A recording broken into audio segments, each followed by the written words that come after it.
Hello everyone and welcome to the Big Man's Outdoors. I'm getting ready to shoot my load development test for the 95 grain Sierra MatchKings. I'm out here on this beautiful afternoon. Sunny, cold, snow on the ground.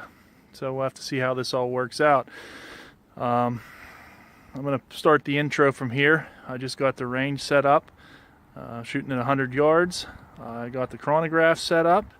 And I'm going to shoot a couple to warm up the barrel, make sure the chronograph works, being it's such an integral part of this process. So I'm going to go ahead and stop here, and we'll see how this all works out. More to come. Alright, I am back from shooting the Satterlee test. I wanted to take a quick moment to talk about the specs of my rifle.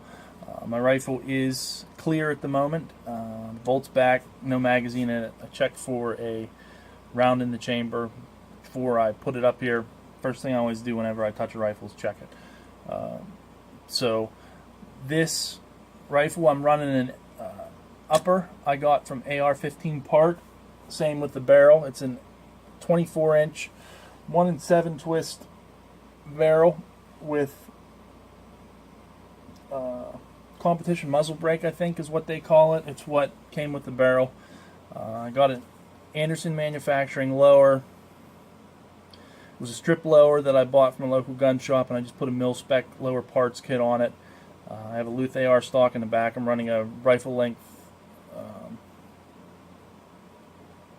buffer tube spring, gas length or rifle length gas system.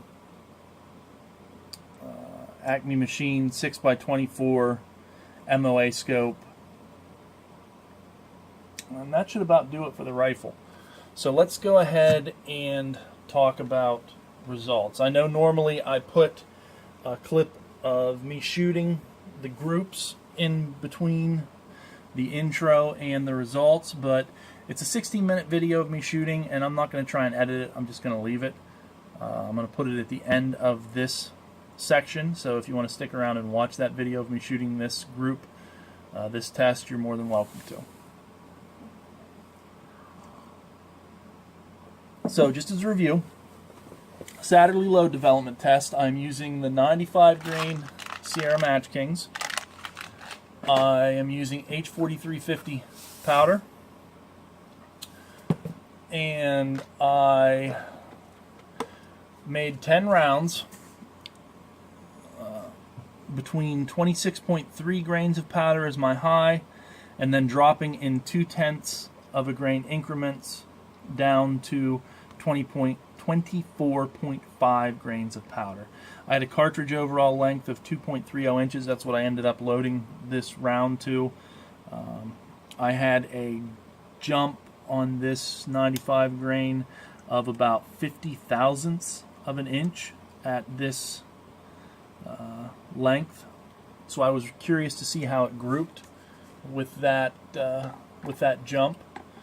It's a bit longer than what my rifle normally likes, but this bullet profile is different as well, so maybe I can get away with it at that jump. I have heard that sometimes those bullets, the long heavy bullets, will handle a longer jump. I know for my particular rifle, the 90 grain Sierra MatchKings are not in that category. They seem to really like that 20 thousandths 0.02 inch jump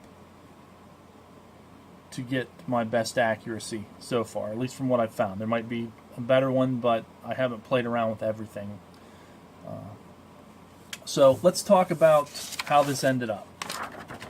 So there's my target at 100 yards. There's a couple surprising things that I see on this. First of all, it's a group size. I really wasn't expecting the groups to be this tight. I was expecting a much bigger spread. Just for grins, I used the Yap Range Buddy that I use for determining my group size, and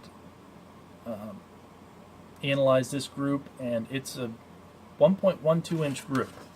So it's really not bad. I think they're flying okay at that length. That was one of the tests I wanted to see. And then obviously the other one was to check the velocities. So I did get good chronograph readings. I plotted them out on this graph. So I do see a definite plateau. My velocities range from 2405 feet per second to 2567 feet per second, and my velocity node was around shots 4, 5, and 6. I had a 2487, a 2481, and then a 2487 again, which is that piece right there. There is a big jump between 3 and 4, and then it gradually increases. One of the things I wish I would have done was maybe load some more a little bit higher to keep going up that curve to see what happened, to see if it really started to jump up or if it started to level off again. Maybe there's another velocity node up there. I don't know. I did not get my last two pieces of brass, but the brass that I did get really didn't show any signs of pressure.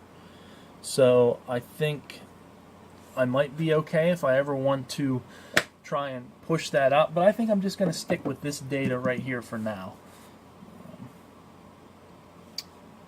So based on what I see, I should be able to load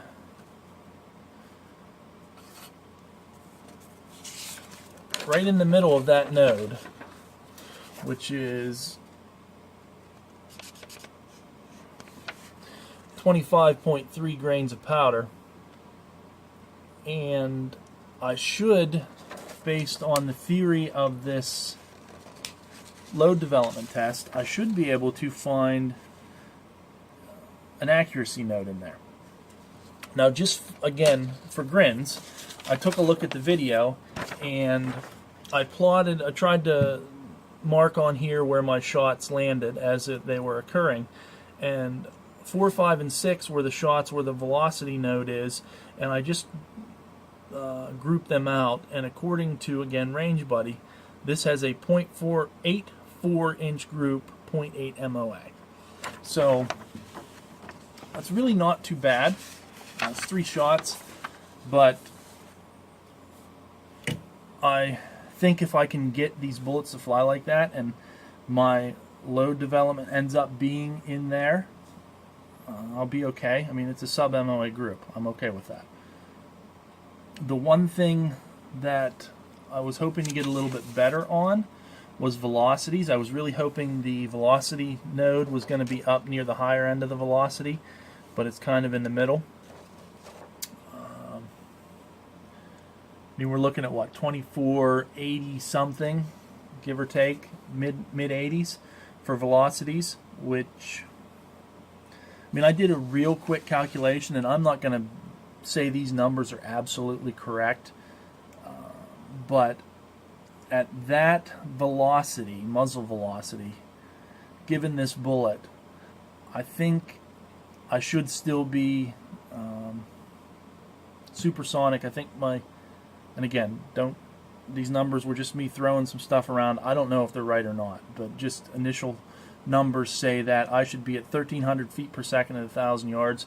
So that's supersonic, which is okay. We'll see.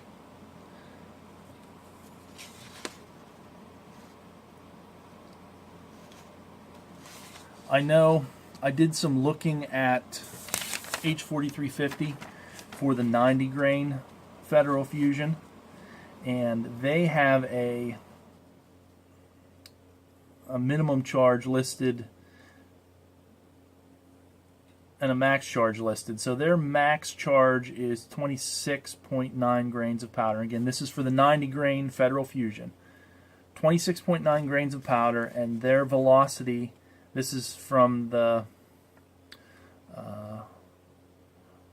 Hodgdon's website, their velocity is 2591 feet per second for for the 90 grain. And my max velocity at 26.3 was 2567 feet per second. So I'm pushing, with my barrel and my results, I'm pushing a heavier bullet at lower charge almost as fast as they say I should be pushing the 90 grain Federal Fusion at a higher charge. So the powder is performing well. I was hoping, like I said, I was hoping to get a little bit better velocities out of it, but I guess I'm okay with it. I'm still trying to figure this whole thing out, so we'll see. This is just numbers that I have, data I'm putting out there. So I'm going to wrap this part of the video here. If you want to stick around again and watch the shooting section, you're more than welcome to. I didn't want to throw that at the beginning and try and make you sit through 16 minutes of me trying to muddle through shooting. So I appreciate you watching as always. If you have time, check out the Reloaders Network. Again, I learned this method by hanging out there and paying attention to some of the stuff I was reading and seeing. So I think it's good information. I'm really curious to see how it falls out.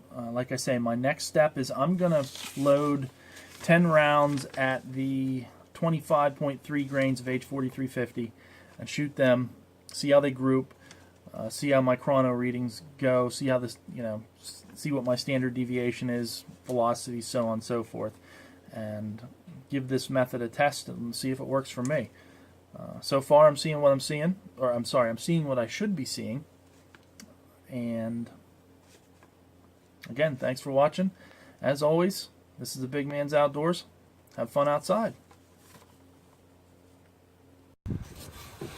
Alright, we're going to try the Satterlee load test. I'm probably going to hand feed these one at a time. Starting out with the 95, we're using the 95 grain Sierra MatchKing. Starting out at 24.5 grains of powder. And let me get my chronograph set up here.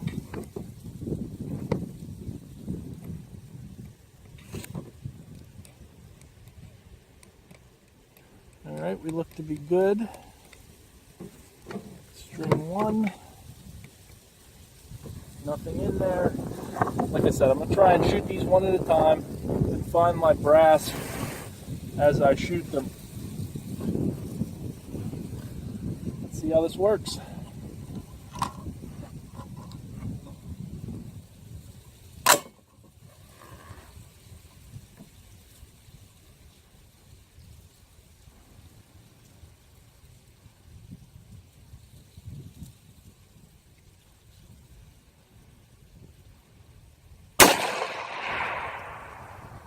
Alright, I did get velocity on that, so that's good.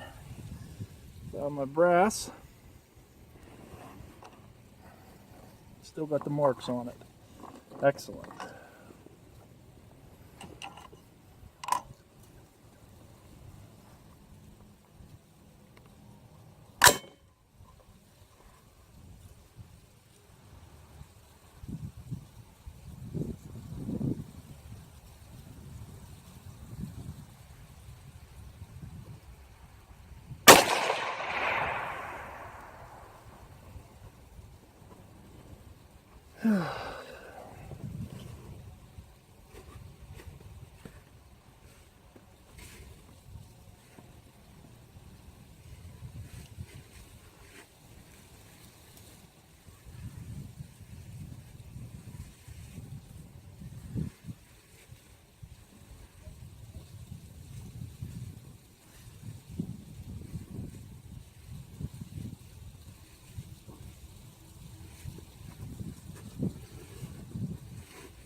Well, no love with that piece of brass.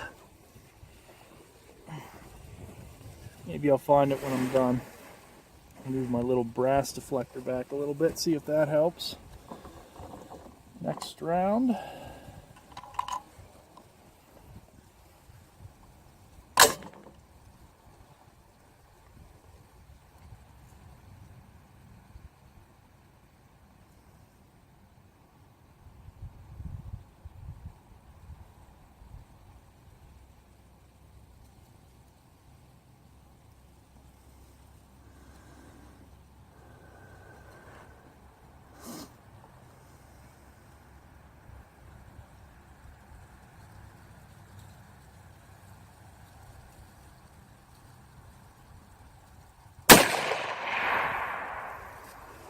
Got velocity there.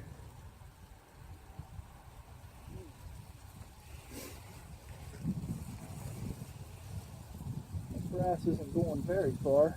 I can catch it out of the corner of my eye.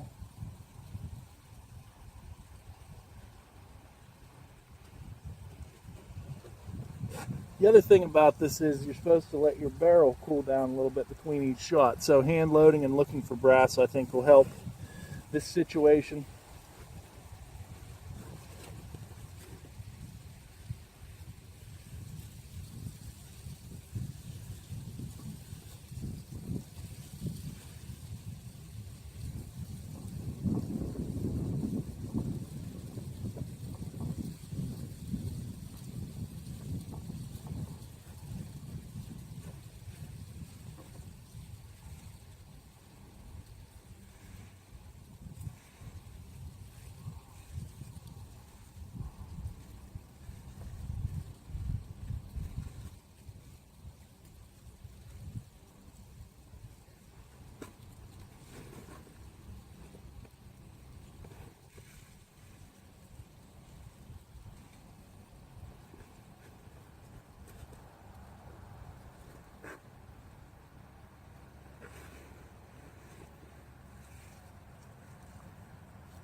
There we go.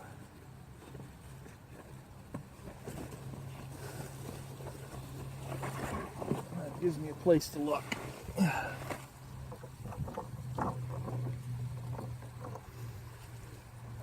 Next shot.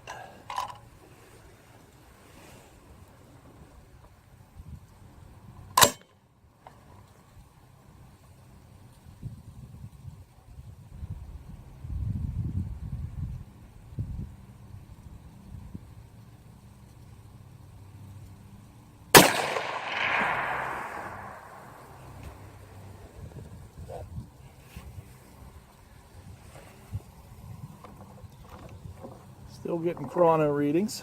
That's good. Need to give it a second between shots.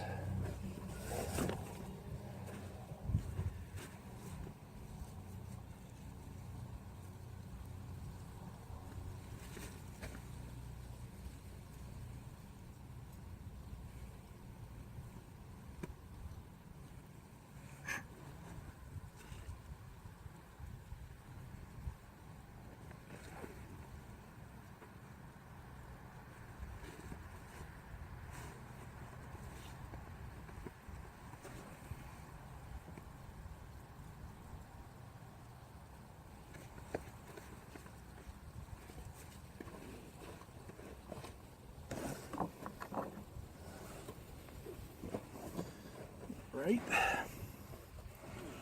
Shot number 5.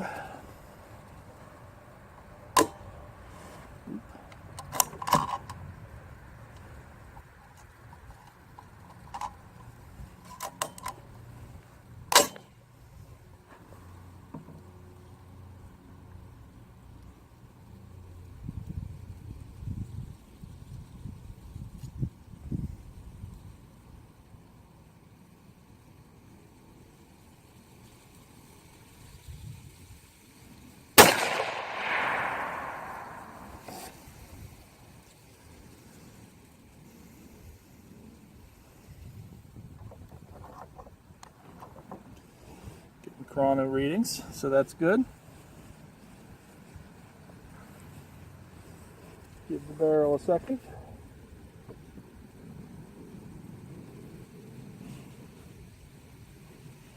I did find an old piece of brass while I was looking around.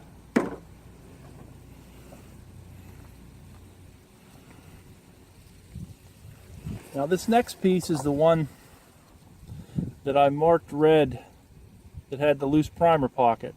So I really hope I find this one. This is the one I really need to pay attention to.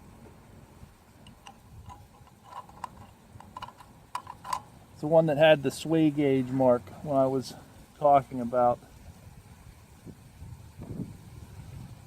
loading these up.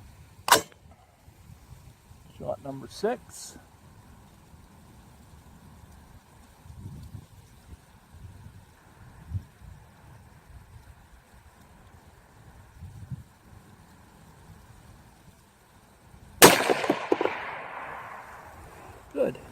Landed in my deflector. Still getting velocities on the chronograph. Again, good.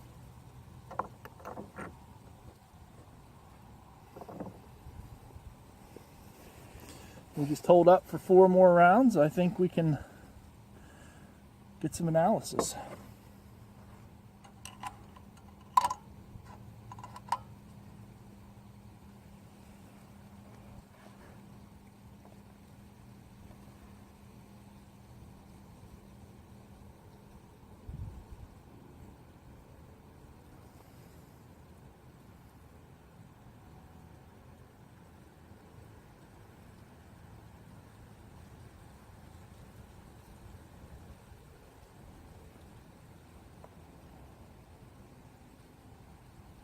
Right, let's go ahead and send round number 6 downrange.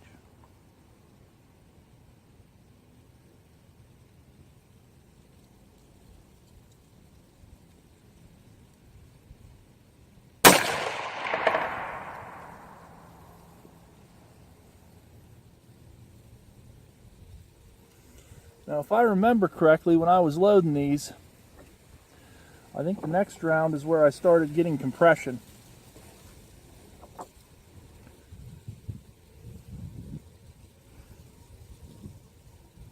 So I believe this next round should be a compressed charge. Still getting velocity numbers. I think for max charge, the Sierra data was 25 something. I know we're in the 25s now. That last one was 25.18.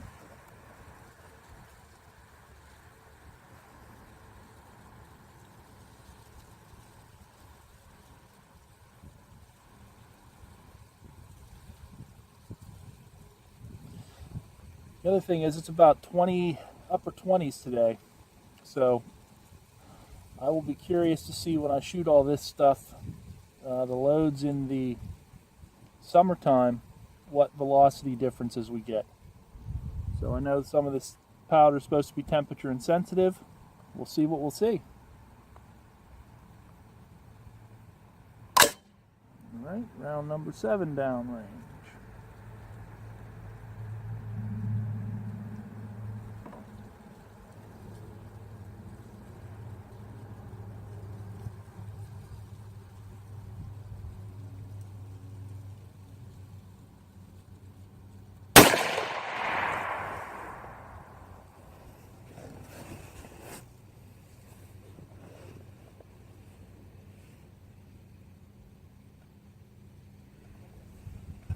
Now that piece of brass did not fly far.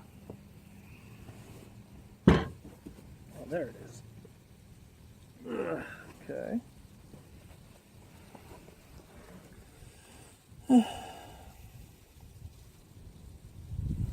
$25.9. That's not the piece of brass I'm looking for, is it? Oh yeah, it is. Okay. Just felt a little colder than it should have been.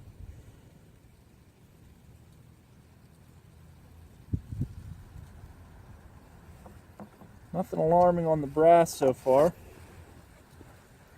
That velocity was 25.34. So I'll be curious to see how all these plateaus work out whenever I'm looking at this data.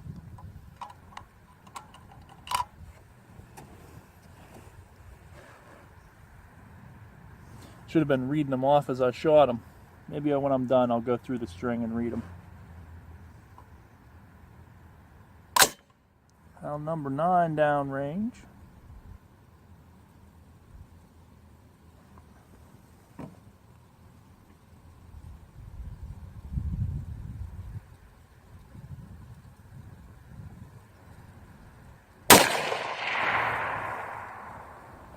That one went sailing. That's 25.57, or 52, I mean.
Alright, well, no love on that piece of brass.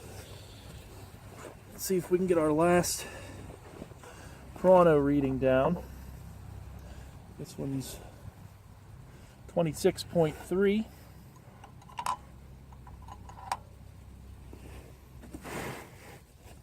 It's a just our deflector.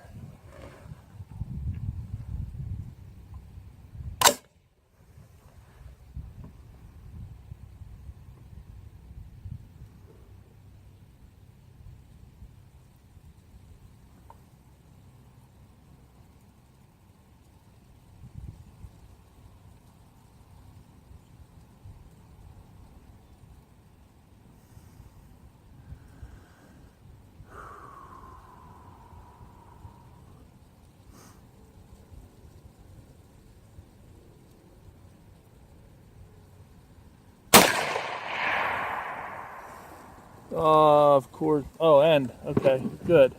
End string. Alright, so let's go through these. String 1. Did we get 10 shots? 10 shots, yes. So we got, the last one was 25.67, 25.52, 25.34, 25.18, 24.87, 24.81, 24.87 again, 24.27, 24.24, and then 24.05. So that's the string. So we'll take that data back and look into it in more detail and go over some results. I also want to look at that target because I was shooting it all at the same spot. I want to see how they ended up going. So we'll go back to the bench and see how this